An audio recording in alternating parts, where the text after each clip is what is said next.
तुमच्या विश्वासाचा आवाज, जळगाव उन्नती.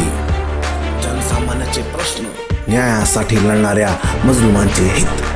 आम्ही नेहमीच तुमच्या सोबत. सत्याला वाचा फोडणारी बातमी, जलद आणि अचूक माहिती मिळवण्यासाठी जळगाव उन्नती न्यूजवर रहा अपडेट.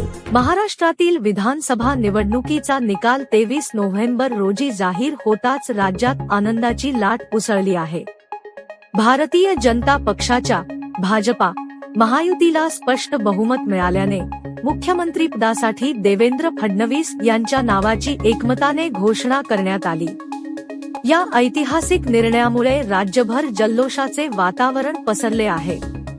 जळगाव जामोद शहरात या घोषणेनंतर मोठा उत्सव साजरा करण्यात आला. भाजपा कार्यालयापासून शिवाजी महाराजांच्या पुतळ्यापर्यंत भव्य मिरवणूक काढण्यात आली. या मिरवणुकीत शिवाजी महाराजांच्या पुतळ्याला पुष्पहार अर्पण करून फटाक्यांची जोरदार आतिषबाजी करण्यात आली. यामुळे शहरात जल्लोषाचे वातावरण निर्माण झाले होते.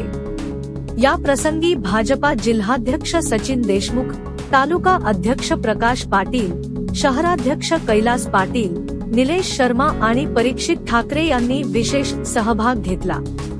शिवसेना शिंदे गटाचे संजय भुजबळ व बाबा टावरी यांच्यासह महायुतीचे अनेक पदाधिकारी व कार्यकर्ते देखील मोठ्या संख्येने उपस्थित होते. सर्वांनी एकत्र येऊन जल्लोष साजरा करत देवेंद्र फडणवीस यांना शुभेच्छा दिल्या. महाराष्ट्रात 23 नोव्हेंबर रोजी झालेल्या निकालांमध्ये भाजपाने महायुतीसह निर्णायक विजय मिळवला. यामुळे राज्यात स्थिर सरकार स्थापनेचा मार्ग मोकळा झाला आहे. देवेंद्र फडणवीस यांच्या नावावर पक्षाच्या वतीने एकमताने सहमती देण्यात आल्याने त्यांच्या नेतृत्वाखाली महाराष्ट्राच्या विकासासाठी नवा अध्याय सुरू होणार आहे. मुख्यमंत्रीपदाच्या घोषणेनंतर राज्यभर विविध ठिकाणी आनंदोत्सव साजरा केला जात आहे. नागपूर, पुणे, मुंबईसह ग्रामीण भागात देखील कार्यकर्त्यांनी फटाके फोडून मिरवणुका काढून आनंद साजरा केला. हा निर्णय महाराष्ट्रातील जनतेसाठी विकास आणि स्थैर्याचे प्रतीक ठरेल अशी अपेक्षा व्यक्त होत आहे.